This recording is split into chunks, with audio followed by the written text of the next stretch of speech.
ambiance, émotion, suspense. Alors, retrouvez tout ceci sur Info Sport.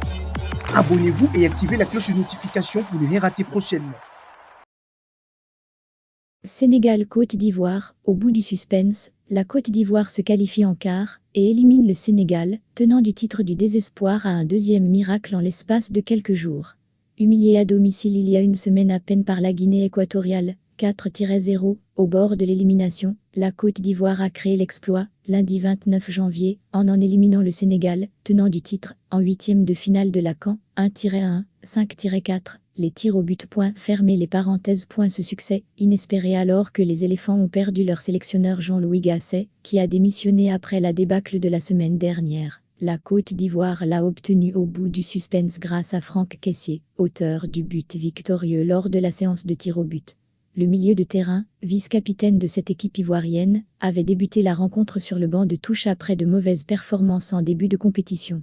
Auteur du tir au but victorieux, c'est également lui qui avait délivré tout le stade de Yamoussoukro en égalisant dans les derniers instants du match, déjà sur penalty, 86 points. Ce but était mérité pour les éléphants, qui ont dominé cette rencontre après l'avoir très mal entamée. Dans la lignée de sa très bonne fin de groupe, 3 victoires en 3 matchs, le Sénégal avait ouvert le score rapidement, grâce à un superbe enchaînement d'Habib Diallo, 4.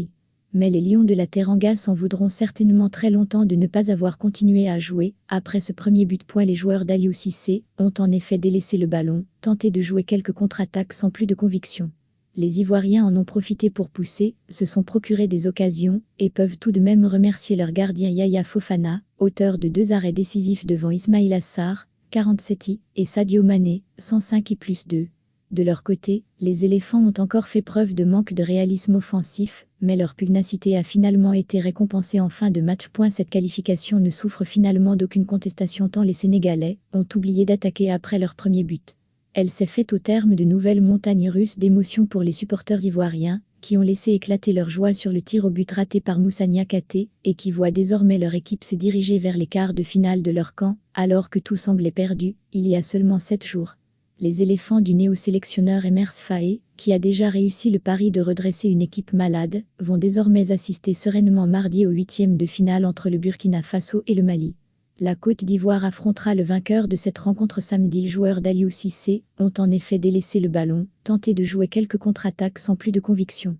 Les Ivoiriens en ont profité pour pousser, se sont procuré des occasions, et peuvent tout de même remercier leur gardien Yaya Fofana, auteur de 2 arrêts décisifs devant Ismaïla Sarr, 47, et Sadio Mané, 105+2. De leur côté, les éléphants ont encore fait preuve de manque de réalisme offensif, mais leur pugnacité a finalement été récompensée en fin de match. Ce succès, inespéré alors que les éléphants ont perdu leur sélectionneur Jean-Louis Gasset, qui a démissionné après la débâcle de la semaine dernière, la Côte d'Ivoire l'a obtenu au bout du suspense grâce à Franck Kessié, auteur du but victorieux lors de la séance de tir au but. Le milieu de terrain, vice-capitaine de cette équipe ivoirienne, avait débuté la rencontre sur le banc de touche après de mauvaises performances en début de compétition. Auteur du tir au but victorieux, c'est également lui qui avait délivré tout le stade de Yamoussoukro en égalisant dans les derniers instants du match, déjà sur penalty, 86. Fermez les parenthèses. Merci d'être resté avec nous, jusqu'au bout du bout. Abonnez-vous, likez et partagez la vidéo et restez connectés sur notre chaîne Info Sport Chrono durant la CAN 2023.